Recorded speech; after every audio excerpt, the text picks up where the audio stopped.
Hello, my name is Kevin, and in this video I'm just going to give you an update on my ESP8266 lamp. So hardware wise, I have actually not made any changes, but software wise I have actually added two changes. So first of all, as you can see here, I have two more control. So this two control is actually is for the adjusting the dimming curve. So as you can see here now,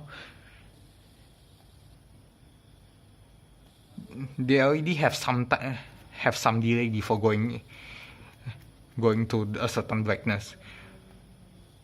So you can actually here, by increasing this value, you can also adjust the time it takes to change brightness.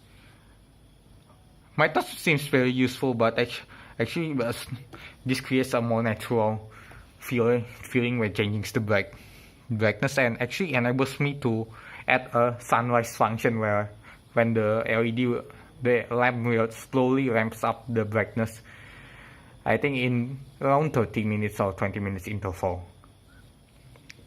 So a second thing is, as you can see here, this is a Google Voice command. So I have installed a Blink server and a Google Voice API inside this, and actually I have added some voice command to control the LED. So for example, okay Google, one off. Okay, you cannot see it quite clearly, so I just stand back and okay go. I think I have to tilt this.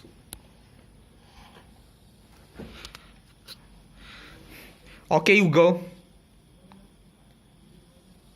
Okay, Google. 2 off. Sorry, power controls is not yet supported. Sorry about that. Okay, Google. 1 on.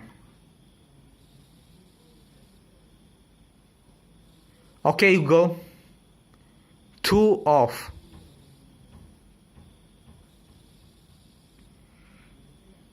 Okay, Google. 1 off. So it takes some time, and yeah, that the device has trouble recognizing my voice, but overall, I think it gets a basic function done. I think it's just the problem with my voice. It's very hard to, even for normal people, to understand. Okay, that's weird. Okay, thanks for watching, and subscribe if you're interested. Also, if you're also interested, I also will write an article talking about the sunrise function and the Google Assistant function. I will link it below after when it's done. Okay, see you.